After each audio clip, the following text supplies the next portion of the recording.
Et bonjour, aujourd'hui je vous fais une vidéo depuis ma voiture, j'optimise mon temps, pour vous parler du burn-out parental. Moi j'ai fait un burn-out et c'était un burn-out global en fait, professionnel, mais je pense que la part familiale a joué dans mon burn-out. Et je pense que je ne suis pas la seule. Levez le doigt si vous vous sentez concerné. Dans les commentaires, le doigt. Et donc j'étais avec ma cousine justement ce week-end et on parlait des difficultés. En fait, c'est vrai que bien souvent, les parents qui sont consciencieux, on lit des choses, même se forme et après on se pose des tas de questions sur comment faire pour élever nos enfants. Et parfois c'est très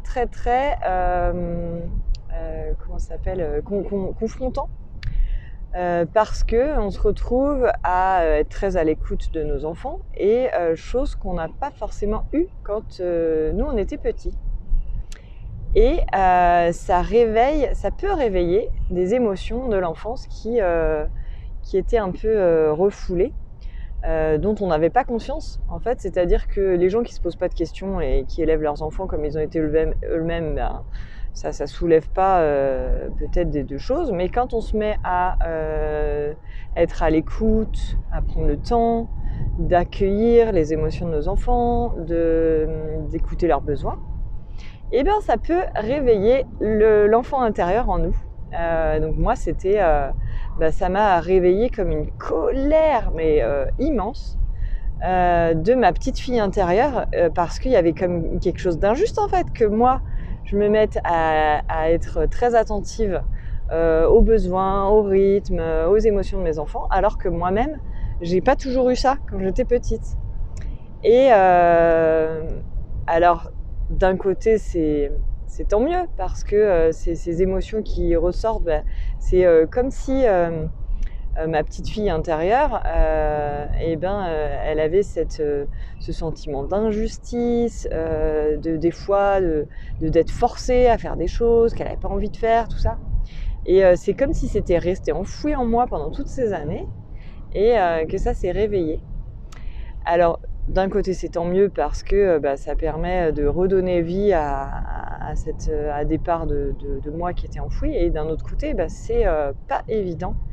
Et surtout quand on est avec ses enfants, parce que on a l'impression peut-être qu'on n'a pas le droit de se mettre en colère, d'être triste. Enfin, c'est compliqué, je trouve, parfois de montrer ses émotions à ses enfants. Et c'est compliqué.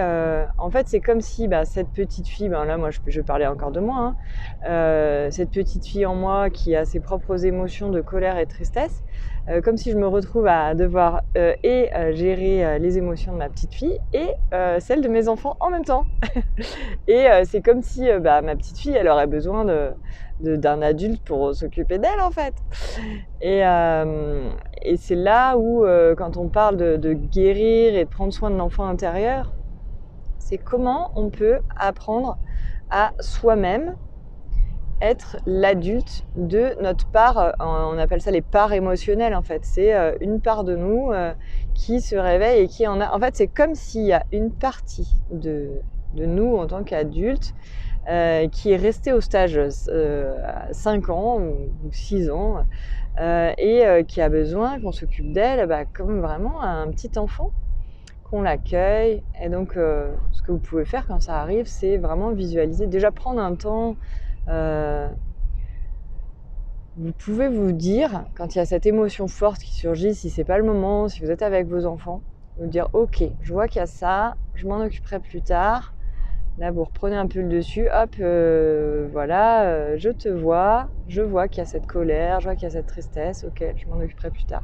Parfois, c'est pas possible, parfois ça a besoin de s'en occuper tout de suite. Bon, c'est voir si vous pouvez vous isoler et prendre le temps d'accueillir vraiment l'émotion qui est là, comme imaginer cet enfant et de lui dire qu'est-ce qui se passe, qu'est-ce qui t'arrive, ah oui, je comprends, et ouais, c'est pas facile ce qui t'arrive.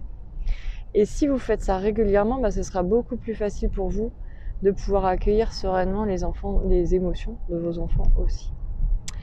Voilà, et si vous avez besoin d'aide, eh bien, je serais ravie de pouvoir vous apporter mon aide si je peux. En tout cas, n'hésitez pas à commenter pour me dire comment c'est avec vos enfants. Est-ce que ça vous est déjà arrivé, ça, d'avoir des émotions qui surviennent que vous ne comprenez pas? Des fois, un truc que votre enfant dit ou fait qui vous fait vriller et vous ne comprenez pas trop pourquoi.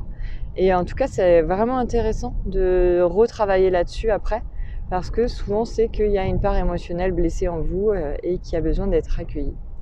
Voilà, n'hésitez pas à mettre un petit pouce bleu ou à vous abonner et je vous dis à bientôt.